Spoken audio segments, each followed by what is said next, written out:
Saya baru tahu ketika saya udah jadi wakil bupati, ibu saya itu kan kehilangan daya ingatnya. Itu 5 tahun.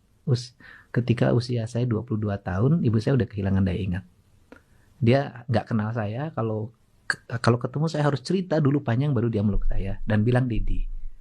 Dokter mengatakan ibu saya itu karena sering menahan lapar. Rupanya dan tidak akibat menahan lapar ibu saya tidak tidur. And that's a fact to bring. Iya, dia malam tuh tidak tidur, dia beresin kamar, beresin rumah buat anak-anaknya, nyiapin lagi jam 4 pagi buat makan anak-anaknya karena harus ada yang sekolah. Nah, pasti semua anak-anaknya sekolah dan jadi sarjana. Dan itu dampaknya dia tidak tidur, akhirnya mengalami kerusakan. Dan dia tidak cerita itu. Dan saya baru tahu.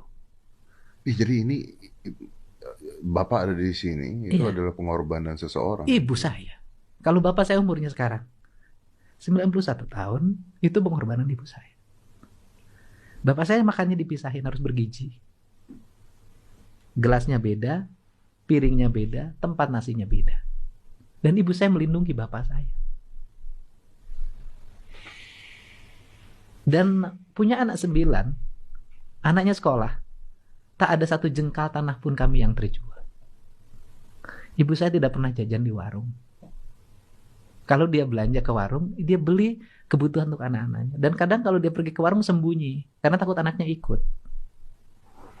Kalau anaknya ikut, nanti terganggu regulasi belanjanya. Makanya saya ketika memimpin, saya katakan, siapa guru ekonomi ibu di dunia ini? Ibu saya. Karena tanpa pendapatan tiap bulan, yang pasti bisa menyekolahkan anaknya dan tidak ada aset yang dijual. Nah, sehingga ketika ibu saya meninggal tahun 2023 bulan Februari. Tahun berapa? 2023. Saya udah jadi wakil bupati waktu itu.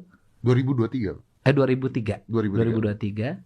Saya sumpah di depan kuburan bahwa saya akan menghabiskan seluruh hidup saya untuk membantu orang yang sebaya dengan Umi atau siapapun yang jadi masalah, dan itu adalah ibu. Jadi kalau apa sih yang buat energi saya sampai hari ini kok nggak berhenti? Sebenarnya bukan politik, ibu saya.